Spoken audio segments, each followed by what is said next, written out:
अस्सलामु अलैकुम वरहमतुल्लाहि वबरकातुह। उम्मीद करता हूँ आप खैर आफियत से होंगे।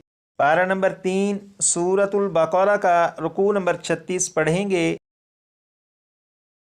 अऊज़ु बिल्लाहि मिनश शैतानिर रजीम। बिस्मिल्लाहिर रहमानिर रहीम।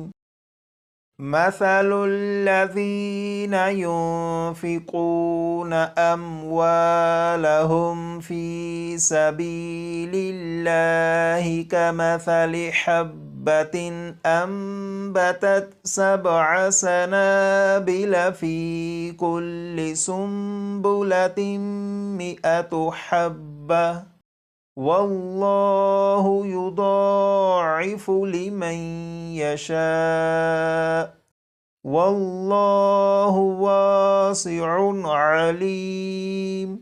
الذين ينفقون أموالهم في سبيل الله ثم لا يتبعون ما أنفقوا منا ولا أذى لهم أجرهم عند ربهم ولا خوف عليهم ولا هم يحزنون.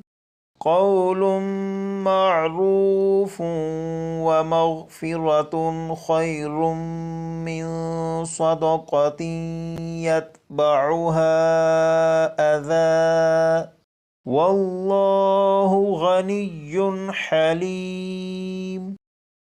يا أيها الذين آمنوا لا تبطلوا صدقاتكم بالمن والأذى كالذي ينفق ماله رئاء الناس ولا يؤمن بالله واليوم الآخر فمثله كمثل صفوان عليه تراب فأصابه وابل فتركه صلدا لا يقدرون على شيء مما كسبوا والله لا يهدي القوم الكافرين. ومثل الذين ينفقون أموالهم ابتغاء مرضات الله وتثبيتا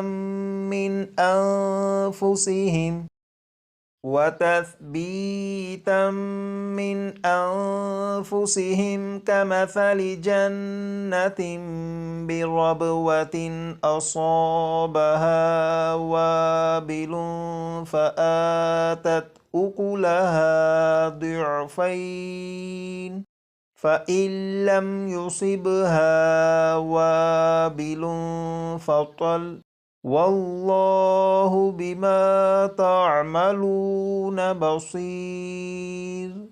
أيود أحدكم أن تكون له جنة من نخيل وأعناب تجري من تحتها الأنهار له فيها من كل الثمرات وأصابه الكبر وله ذرية ضعفاء فأصابها إعصار فيه نار فاحترقت كذلك يبين الله لكم الآيات لعلكم تتفكرون. यहाँ से लेकर